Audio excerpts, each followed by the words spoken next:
Hey everybody, welcome to U6-L2 India Basics. It is, well, me, Miss Corey. I'm sure you probably know my name by now.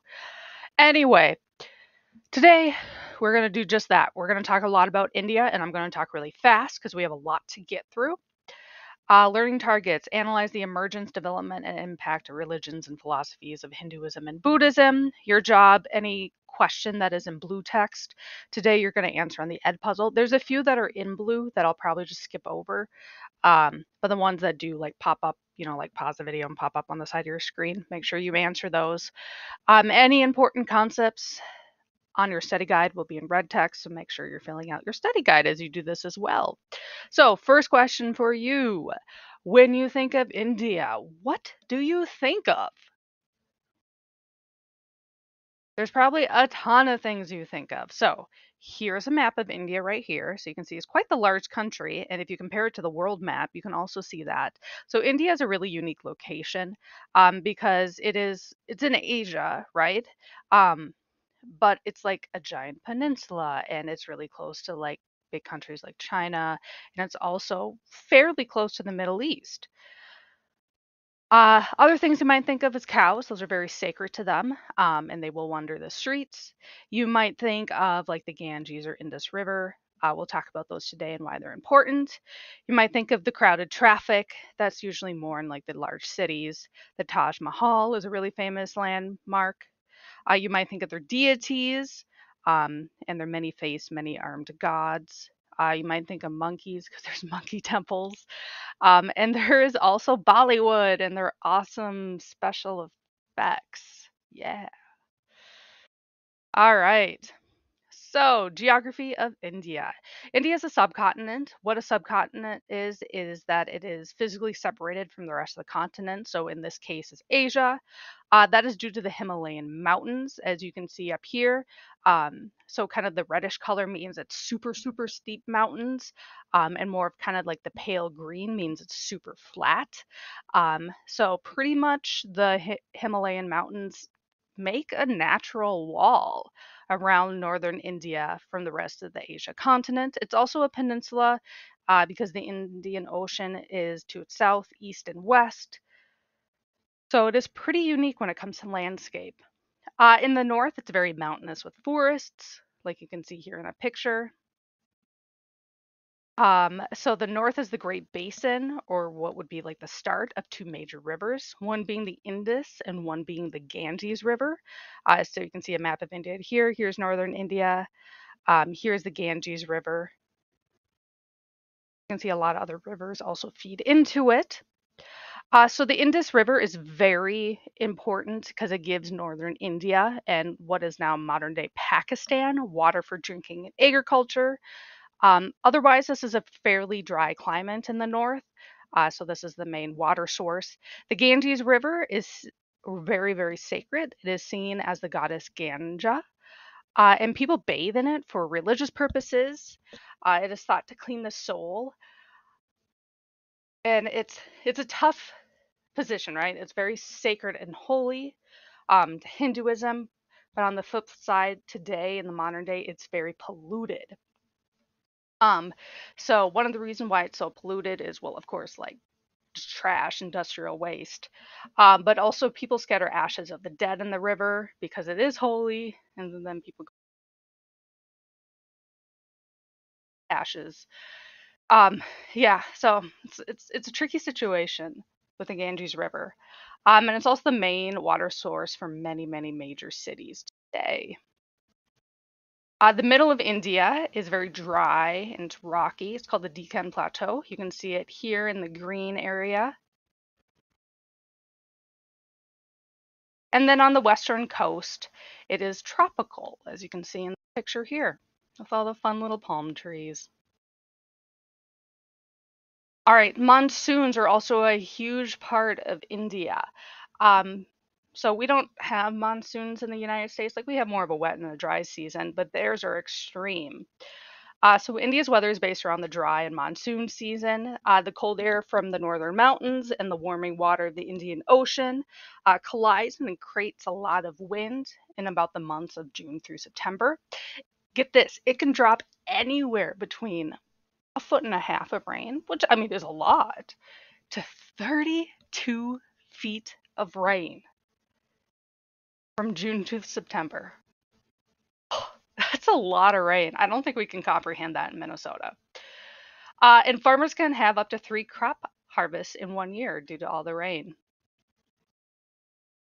All right, so talking about ancient India. So the first humans arrived to India at about 63,000 BCE. The first civilization, so kind of like the towns, the cities that people together, was about 2500 BCE. And agriculture includes wheat, barley, rice, and millet, which is also a grain, and it is pictured here. All right, next we talk about the Harappan civilization. So this is the first civilization in like the India-Pakistan area. It is also called the Indus civilization. It is a group of over 100 ancient towns located in what is modern-day Pakistan. If you don't know where Pakistan is, it's just to the left of India, as you can see here on the map. It was first unearthed in 1921 in the city of Harappa, Pakistan. And the cities, or the little ancient towns that they found, are between 2500 to 1700 they were created. And the really cool thing about them is that they were matriarchal civilizations. And that means the power in families was passed from mom to daughter, versus a lot of other societies were usually passed from father to son. So that's kind of what makes it unique. The population in all the towns combined would be about 23,000 to 35,000 people. They were really focused around agriculture, as most early civilizations were, such as wheat, barley, mustard, sesame, peas, dates, and cotton. They also domesticated animals like cats, dogs, cattle, pigs, camels, and the water buffalo. So the unfortunate part is not much is known about the civilization, but besides what archaeologists have found.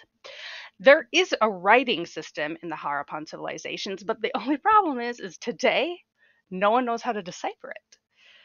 Um, so that would be something really cool if you went and deciphered it. Do that.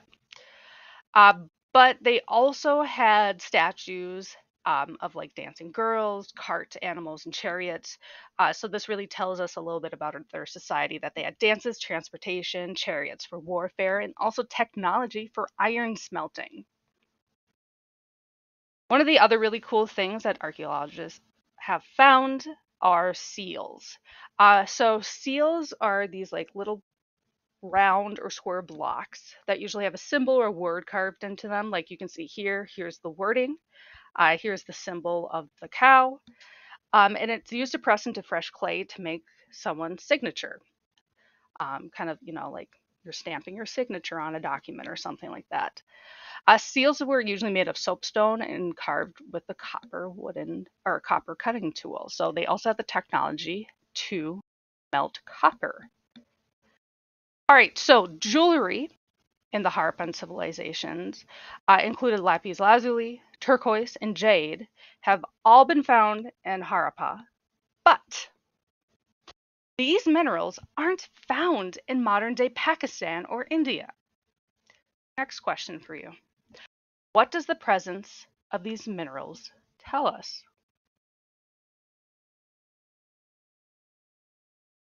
That they traded, yes. All right. So they traded with Iran and Iraq for that turquoise and lapis lazuli, and they traded with China for jade. So there was a lot of trade going on in ancient India. All right, going on to the next phase of ancient India. This is the Vedic Age. That's between 1500 and 500 BCE. It's named after these texts called Vedas. And what Vedas are, they're religious texts. That's the main source of information for the age. It's a collection of over 1,000 poetic hymns in about different Hindu gods. You'll learn about Hinduism, I think, tomorrow or the next lesson. And it was originally passed down orally, but the writing started in about 1500 BCE. So they are written down, but it's hard because there's so many different variations of these Vedas.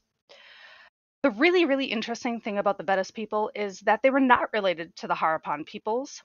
The Vedic peoples came from Indo-European, and that means that they were people who came from Europe and Western Asia. So they originally weren't from India. They traveled here. So the Vedic people migrated from Europe and the Middle East to northwest India in about 1500 BCE. So they went from, if you look at my cursor, they went from right about in here and they traveled down through the Himalayas and into India. And they spoke Indo-European languages. Now, what Indo-European languages are is a group of languages. So they're a language family. And what a language family is a group of languages that were all created in the same regions, and they typically all stem from a mother language meaning like the first original language. Indo-European languages first appeared about 5000 BCE, and they include languages such as Albanian, Armenian, Balto-Slavic, Celtic, Germanic, which I will get to in just a second, Hellenic, Indo-Iranian, and Italic. Germanic language, huh? I have it highlighted. Why did I do that? I won't ask you that. I'll just give you the answer to this one. But Germanic languages, like I just said, is one of the branches of the Indo-European languages. English, like I'm speaking right now, is one of the sub-branches of Germanic languages. So English is also an Indo-European language. So that means that English is a very distant cousin of what the Vedas like people were speaking, which is kind of cool. So Indo-European languages led to Germanic languages, which led to a bunch of different languages such as English, Dutch, German, Swedish, Norwegian, Danish, Afrikaans, Frisian, and Icelandic. So those all stem from Indo-European languages. Here's another chart as well about Indo-European languages. So you can see here how it kind of split off. And here's the Germanic. Here's the Roman, that includes French and Spanish. And then the Indo-Iranian languages, which is mostly spoken in like around modern day India as well. So wait, are you telling me that the Vedic people spoke English? No, they did not speak English. They spoke an Indo-Iranic language. So again, that would be one of the languages off of this branch here. We're way over here, but we have the same mother language.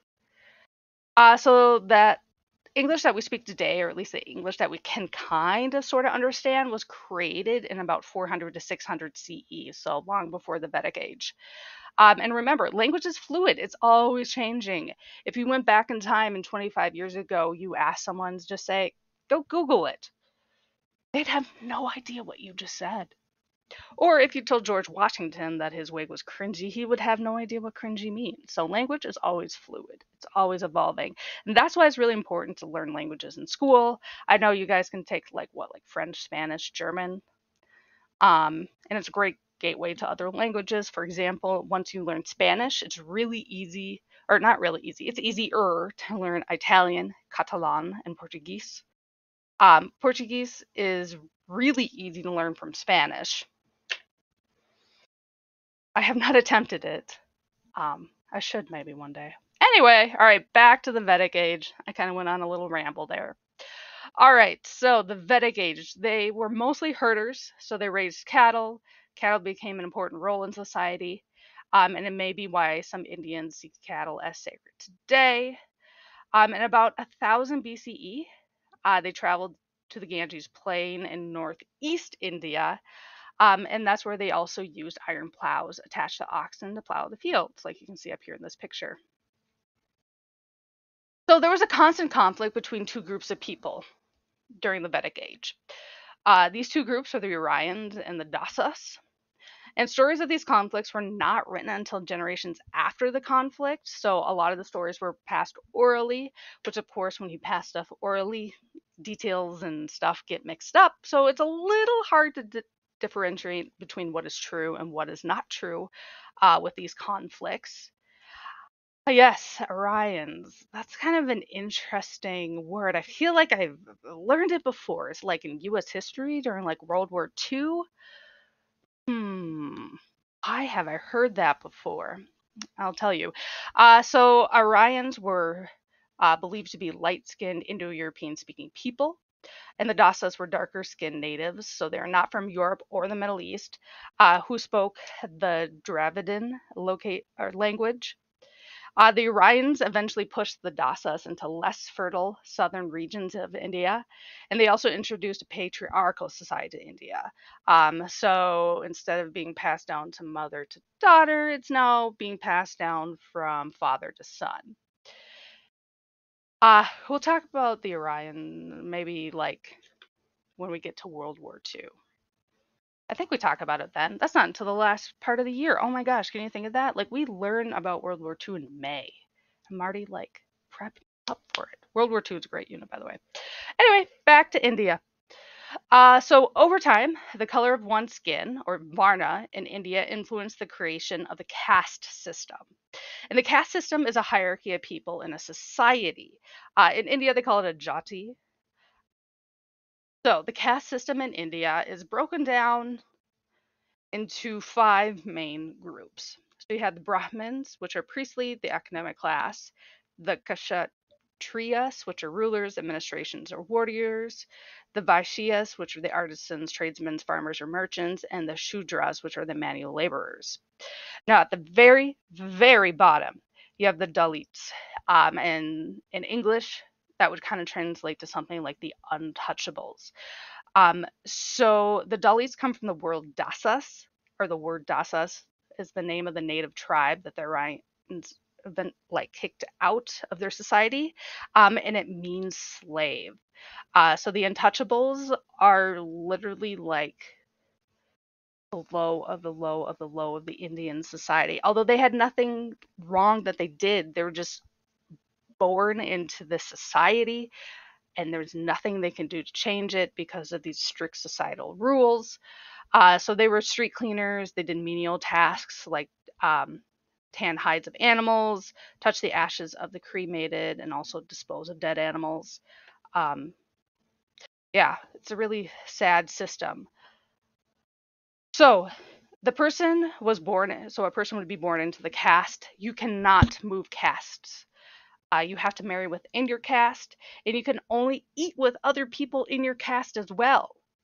And what the really like intense thing is if a higher caste person touches a lower caste person, that higher caste person has to go through a purification ritual because they think that they touched someone that was like unworthy or something like that. It's very strict.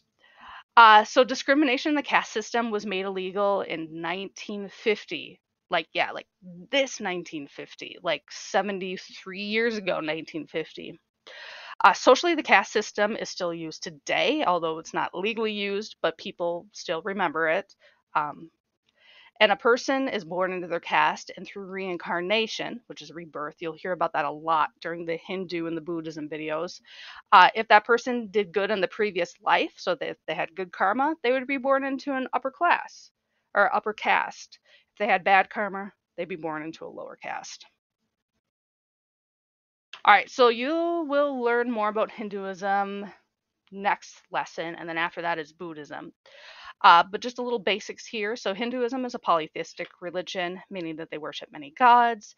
It started about 2000 BCE. Today it has 900 million followers. That's a lot. I mean, come on, we're almost reaching a billion followers for Hinduism. That's pretty interesting. It is not one solid religion, but many similar religions overlapping. For example, I know we kind of talked about this with like the Japanese religion, but people might believe in the same major gods, but each region may have their own local deity or god or way of worshiping. So there's lots of variations. They believe all living things have an Atman or a soul, and through rebirth or reincarnation, a soul can move up the hierarchy of life, like we just talked about with the caste system. And once a soul has done enough good things, or dharma, they can reach moksha, or salvation. And moksha just means the breaking of the cycle of rebirth, and the soul can be at peace. You'll learn about that too in the Hindu video that you watch next. Hindus also believe the cow is a sacred animal, so can't be eaten or killed. That's why cows roam the streets of India with no disturbance. So if a cow comes up to, like, let's say a fruit vendor or something like that, and they start eating their fruit, the fruit vendor can't do anything about it. They just have to let the cow eat it. Um, they're like that sacred. Most are vegetarian and do not eat pork or beef. And there's not one holy book, the Vedas, which were the poems to the gods, or the main holy text. But there's not like just one main one. All right, so there are seven big gods. They are worshipped throughout all the Hindu people. I'll go through the big three. So Brahma, who is the god responsible for the creation of the world and all living things. Vishnu, who is the god that preserves and protects the universe, comes back to Earth to help through incarnations. And you'll see this word avatar in some of the Hinduism and the Buddhism video. No, I'm not talking about the blue people, nor the cartoon version. So, what an avatar is in Hinduism, it's like a god takes on different forms. And the form that they take is called an avatar. And then you also have Shiva. That is the god that destroys the universe in order to recreate it. Pretty cool. Here's some pictures of them. So here's Brahma, here's Vishnu, here's Shiva, here's some of the other ones. You can see there's lots of artistic styles on all these gods. All right, so get ready. I'm going to speed through the next two Indian empires. All right, the first thing we're going to talk about is the Mauryan Empire. And you'll see here on the map right here, this like kind of lightish bluish color. That would be the Mauryan Empire's land. So you can see that it takes up most of what modern day India is. All right, so they were from 324 to 184 BCE. So not too long. What is that? Like 200 years plus or minus. It was India's first centralized empire, which means that the majority of India was ruled under one government. So instead of having a bunch of different like kingdoms or empires around, it was now under one. So they were really known for high taxes on its people. So a farmer might have to give up as much as a fourth of their crop in a tax to their government, which is insane if you think about it. A fourth of the farmers' stuff just goes straight to the government. But the reason why they had such high taxes is that the government was very well maintained with their military. So they had infantry, they had cavalry, they had chariots, and they had war elephants. Super neat. The government also monopolized on tolls, or those are fees on trade routes, metal mines, alcohol, and manufacturing weapons. So for like tolls, let's say if a merchant's coming through town to town, they would have to pay a toll at every town to get through the town so they can sell their goods and make money. Women could own and inherit property during this empire as well. There's also two major epics, which are long stories written in this empire. But one of them is the Ramayana, and the other is the Mahabharata. Um, and then the Mahabharata, oh my gosh. You can summarize this if you like. I just like, oh, I struggled with summarizing this. So I took this off of worldhistory.org. So I'll just read it off for you. But the Mahabharata is an ancient Indian epic where the main story revolves around two branches of the family, the Pandavas and the Kauravas, and who, in the Kurukshetra war, battle for the throne of Hastinapura. Interwoven into the narrative are several smaller stories about people dead or living in philosophical. Ooh, sounds dramatic. I tried to find a YouTube video on it, and like there are some out there. But the ones that are out there are like super long. So for your video choice for this unit, I did not put that in there. The epic in there. You have some other videos that are cool that though. All right, next up is the Gupta Empire. So if you look at the smaller map over here, the Gupta Empire is going to be kind of that medium shade of blue. So you can kind of see it just kind of takes like right in the middle of India. So they are from about 320 to 550 CE. They are really known for expanding and maintaining their trade routes, and they also focused on agriculture in the Ganges Plain. Unfortunately, this is also the empire that women lost a lot of their rights, and it moved more towards a patriarchal society. So, women could not own or inherit property during the Gupta Empire. All businesses and wealth were controlled by the men of the family. They also couldn't study any of the sacred texts like the Vedas. They can't sacrifice animals, and girls were married at 6 or 7 years old.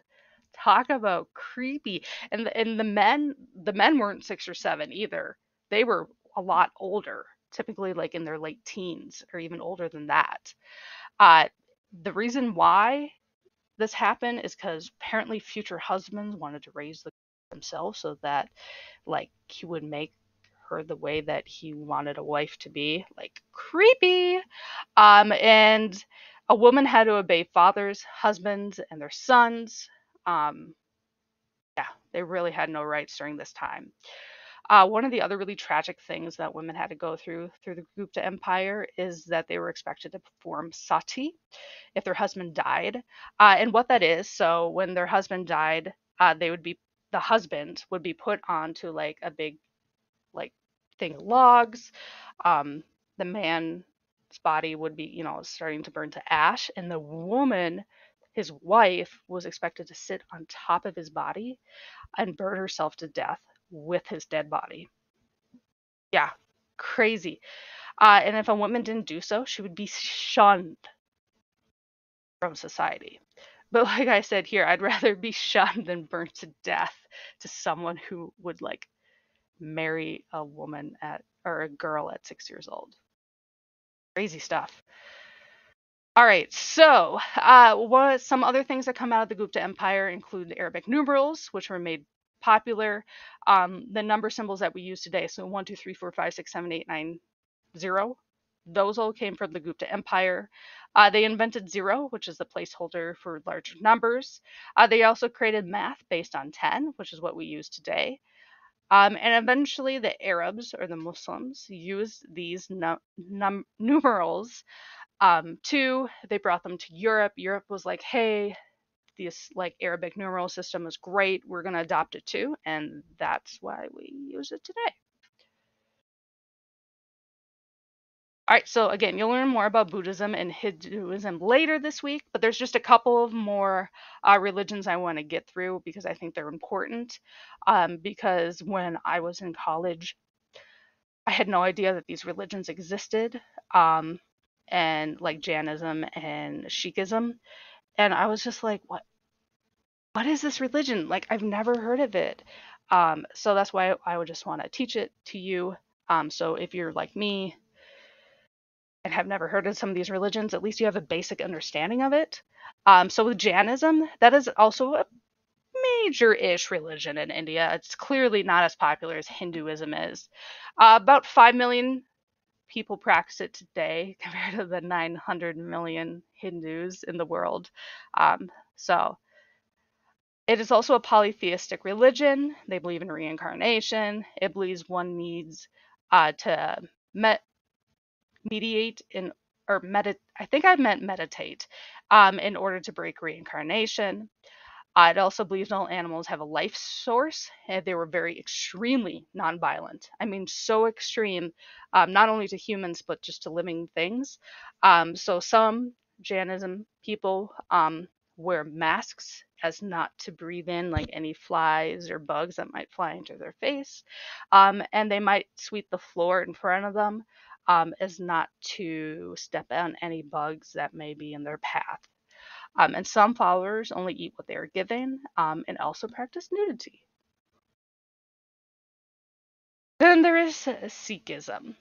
So this was founded about 1400 CE. It is a monotheistic religion, but it is not the Abrahamic God that Christians, Jews, and Muslims believe in. So it's a different God.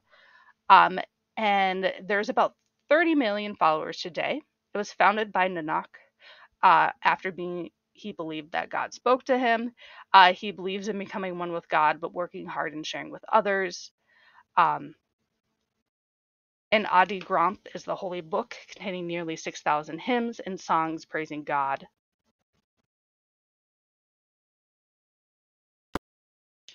So they believe in becoming one with God. but working hard and sharing with others. Adi Granth is their holy book. It contains nearly 6,000 hymns or songs praising their God. It was written by Nanak and other gurus, who translates to like teachers. And most do not drink alcohol, do tobacco, or do drugs. And men cannot cut hair, so they put it into their turbans, like you can see in this picture here. Ah, you survived, but we barely even scratched the surface of India's history. So, wrap up. Today we talked about subcontinent, Indus and Ganges rivers, monsoons, Harappan civilizations, Vedas, Indo-Europeans, language families, the Aryans, the castes, patriarchal, matriarchal, Mahabharata, Hinduism, Brahma, Vishnu, Shiva, Jainism, and Sikh. So next up, you're going to do U6-L3 Edpuzzle. What is Hinduism? U6-L4 Edpuzzle. What is Buddhism? I know they're old videos, but they do a great job at explaining the basics of the religions. And then watch U6-L5 Edpuzzle, the basics of Islam and what it has to do with India. All right. Thanks for watching, everybody. Bye.